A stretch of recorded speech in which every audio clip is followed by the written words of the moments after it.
Now, at the OWWA counter, I had I was a bit embarrassed at that time because the OWWA officer. If there are boundaries, I will try to knock them down. Hello everyone and welcome back to TravelSolo Channel, and finally I arrived Doha, and today I'm going to share with you. I'm going to talk about the procedures, the departure procedures for an overseas Filipino worker traveling from Manila or from Cebu City or from Clark International Airport to Doha. Now, there are also some other procedures that applies to anyone who will be traveling from the Philippines to any countries if you are an overseas Filipino worker. But this vlog, the procedures is based on my actual experience, and this is also the requirements are also based on my destination, which was Doha. So, first thing is that if you are a non-Cebu resident or if you are from outside Cebu City and you're traveling to Cebu to take your international flight to Doha or to Qatar or to any destination, first thing is that you need to have an RT-PCR test, and that RT-PCR test must be taken within 72 hours prior to your arrival or travel in Cebu City. So in my case, I am from Zamboanga City, and I took my RT-PCR test at the Philippine Red Cross, and that cost 4,800 pesos. And you can get the result within 24 hours. So once you have already the result, you have to log on to spass.com. I'm going to share the link in the description below, and upload the document along with a copy of your passport or any valid IDs or government issued IDs. And that you have to do that prior to your travel to Cebu City. Like in my case, before I took the flight from Pagadian City to Cebu, I already have loaded all these documents online. And then I left Pagadian City on the 17th of June, and I arrived in Cebu on the same day at 3 o'clock p.m. For one of the requirements for travelers from Philippines to Qatar is that you need to have an RT-PCR test within 48 hours. So therefore, I cannot use my PCR test, which I have done at the Philippine Red Cross, because it's already past 48 hours. So I need to take another PCR test from Cebu City. So what I have done is there is a testing center, a COVID-19 testing center at the Mactan Cebu International Airport. However, their testing center is only open from 7 o'clock in the morning until 3 o'clock in the afternoon. And I arrived on the 17th at 3 o'clock p.m. So therefore, I was unable to do the RT-PCR test. So I waited the following day. I went early at 7 o'clock in the morning to do my RT-PCR test at the Mactan Cebu International Airport. But also take note that the Mactan Cebu International Airport testing center does not accept walk-in applications. So all you have to do is to log on to mcia.com. That is the website for Mactan Cebu International Airport, and make an appointment for RT-PCR swab test. So I have already done that before I left Zamboanga. I already had my booking, and they're going to give you a QR code which you're going to present at the entrance of the laboratory testing center. After completing all those forms and pay for 5,000 pesos, so they have done the test, and that was so quick. And then I just waited for the result. So you make sure that you provide the correct email address, because they're only going to issue or send your test results via email. So I had done my PCR test at 7 o'clock in the morning, and I received my results at 3 o'clock in the morning the following day. That's on the 18th. So therefore, the validity of that RT-PCR test is within the 48 hours requirement for Qatar. So once you're ready, have your passport ready, have your RT-PCR test, and you're ready to go. So all you have to do is just to check in online, but they're not going to give you a boarding pass because they still have to check all the documents on during your check-in. So once you are at the check-in counter, they gave you a bunch of forms to be filled up. So I'm now checking in for my flight to Doha, and there are so many forms to be filled up. Look at the forms. This bunch of forms has been filled in before you can check in. Unbelievable. Oh my God.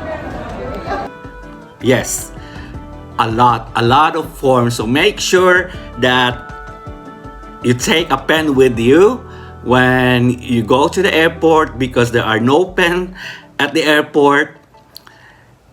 You have to use your own pen and fill up all those forms. So there's so many forms that you have to fill up. So one is the health declaration form from Hamad Medical Center. There's also a departure card for the Philippine immigration, and there's also an airline tracker form, which is given also during check-in. And you also need to present your exceptional entry permit. So this exceptional entry permit is given by Qatar government when you left the country.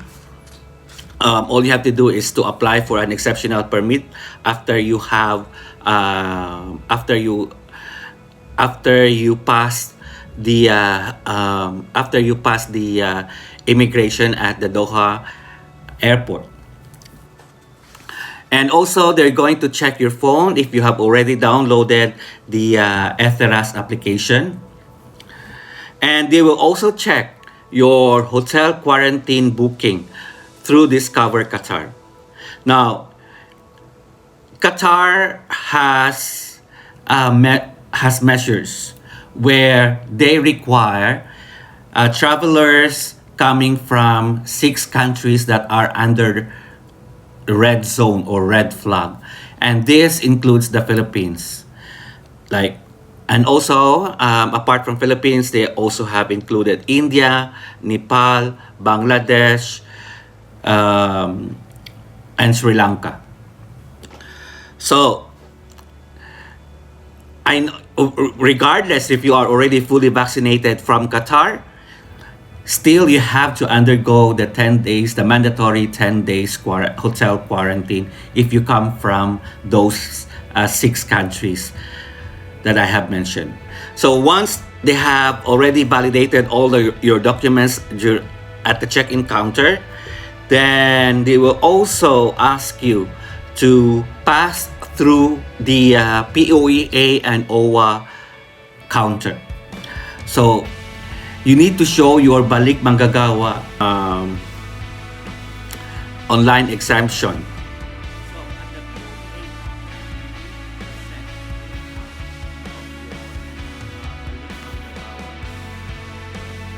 Now, how can you apply for the exemption? So the exemption can be applied through bmonline.ph. I'm going to share with you also the link, and you need to register an account if you haven't registered yet. So they're going to verify, and then they're going to stamp your paper. Make sure that you need to have a printout, because in my case, I haven't printed it. Okay, I forgot to print my balik manggagawa exception form. So they really required me, but I was telling them, but how can I do it now? There is no printing facilities here. So what they have done is that they have given me a paper, and I have written my balik manggagawa exemption number, and then the guy has stamped the paper and gave it to the next counter, which is the OWWA. Now, at the OWWA counter, I was a bit embarrassed at that time because the OWWA officer very rude on how he asked me the question, because the very first question that he asked me is that, when was the last time you paid for your OWWA contribution? And I said, I think that was 2018. I was just guessing because I couldn't remember when was the last time I had paid for my OWWA contribution. And then he told me, you are not paying since 2014, and you're supposed to pay every 2 years. I said, yes, I'm aware that I'm supposed to pay every 2 years for my OWWA contribution.